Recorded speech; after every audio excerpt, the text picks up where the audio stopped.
नमस्कार दोस्तों, स्वागत है आप सभी का हमारे चैनल धार्मिक कहानियाँ में।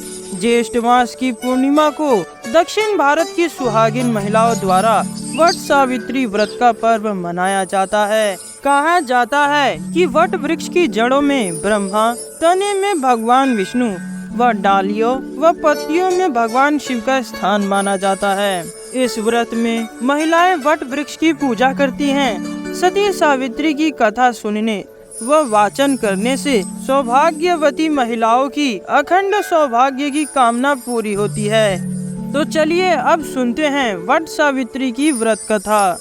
एक समय की बात है, भद्र देश के एक राजा थे जिनका नाम अश्वपति था। भद्र देश के राजा अश्वपति की कोई संतान नहीं थी। उन्होंने संतान प्राप्ति के लिए मंत्र उच्चारण के साथ प्रतिदिन 1,00,000 आहुतियाँ दी। 18 वर्षों तक यह क्रम जारी रहा। इसके बाद सावित्री देवी ने प्रकट होकर वर दिया कि हे राजन, तुम्हें एक तेजस्वी कन्या पैदा होगी। और फिर कुछ ही समय में सावित्री देवी की कृपा से राजा अश्वपति के घर एक कन्या ने जन्म लिया। सावित्री देवी की कृपा से जन्म लेने के कारण उस कन्या का नाम भी सावित्री रखा गया। कन्या बड़ी होकर बेहद रूपवान हुई, परंतु योग्य वर न मिलने की वजह से सावित्री के पिता दुखी थे। उन्होंने कन्या को स्वयं ही वर तलाशने भेजा। फिर सावित्री वर की तलाश में निकल गई। सावित्री तपोवन में भटकने लगी। वहाँ साल्व देश के राजा धूमसेन रहते थे, क्योंकि उनका राज्य किसी ने छीन लिया था। उनके पुत्र सत्यवान को देखकर सावित्री ने पति के रूप में उनका वरण किया।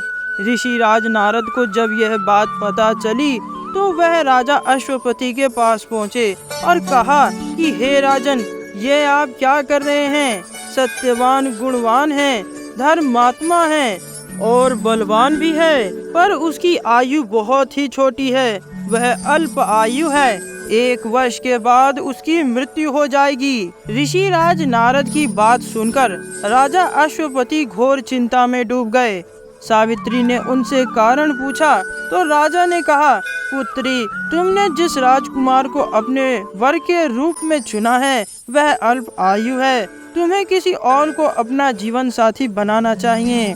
इस पर सावित्री ने कहा कि पिताजी, आर्य कन्याएं अपने पति का एक ही बार वरण करती हैं और राजा एक ही बार आज्ञा देता है और पंडित एक ही बार प्रतिज्ञा करते हैं और कन्यादान भी एक ही बार किया जाता है। सावित्री हट करने लगी और बोली, मैं सत्यवान से ही विवाह करूंगी।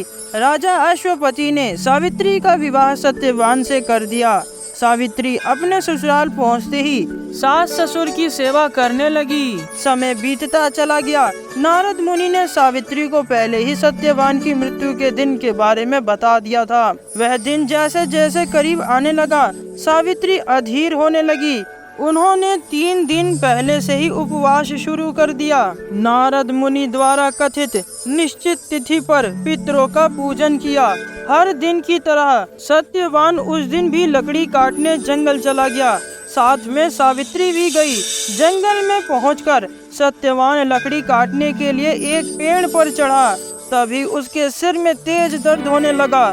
दर्द से व्याकुल सत्यवान पेड़ से नीचे उतर गया। सावित्री अपना भविष्य समझ गई। सत्यवान के सिर को गोद में रखकर सावित्री सत्यवान के सिर को सहलाने लगी। तभी वहाँ यमराज आते दिखे। यमराज अपने साथ सत्यवान को ले जाने लगे।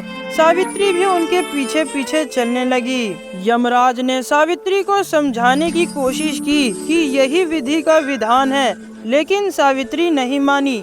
सावित्री की निष्ठा, पति परायणता देखकर यमराज ने सावित्री से कहा कि हे देवी, तुम धन्य हो, तुम मुझसे कोई वरदान मांगो।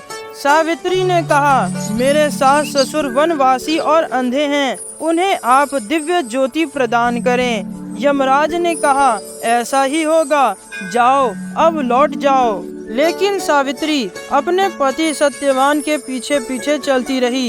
यमराज ने कहा, देवी तुम वापस जाओ। सावित्री ने कहा, भगवान, मुझे अपने पति देव के पीछे पीछे चलने में कोई परेशानी नहीं है, पति के पीछे चलना मेरा कर्तव्य है। यह सुनकर उन्होंने फिर से उसे एक और वर मांगने के लिए कहा। सावित्री बोली, हमारे ससुर का राज्य छिन गया है, आप उसे पुनः वापस दिलवा दें। यमराज ने सावित्री को यह वरदान भी दिया और कहा कि अब तुम लौट जाओ, लेकिन सावित्री पीछे पीछे चलती रही। यमराज ने सावित्री को तीसरा वरदान मांगने को कहा। इस पर सावित्री ने संतान और सौभाग्य का वरदान मांगा। यमराज ने इस वरदान को भी सावित्री को दे दिया। फिर सावित्री ने यमराज से कहा कि हे प्रभु, मैं एक पतिव्रता पत्नी हूँ और आपने मुझे पुत्रवती होने का आशीर्वाद दिया है, फिर आप मेरे पति को कैसे ले जा सकते हैं? यह सुनकर यमराज को सत्यवान के प्राण छोड़ने पड़े। फिर यमराज अंतर्ध्यान हो गए और सावित्री उसी वट वृक्ष के पास आ गई जहाँ उसके पति का मृत शरीर पड़ा था। फिर सत्यवान जीवित हो गया और दोनों खुशी खुशी अपने राज्य की ओर चल पड़े। जब दोनों घर पहुँचे तो उन्होंने देखा कि उनके माता पिता की आंखों की दृष्टि लौट आई है। इसके बाद उन्हें अपना राज्य भी वापस मिल गया है।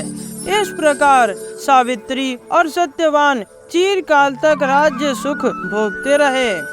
इस व्रत कथा को सुनने और करने से विवाहिक जीवन या जीवन साथी पर आया किसी प्रकार का कोई भी संकट टल जाता है। तो ये थी वट सावित्री व्रत कथा। आप सभी को यह कथा कैसी लगी कमेंट करके जरूर बताएं और हमारे चैनल धार्मिक कहानियाँ को करें सब्सक्राइब। धन्यवाद।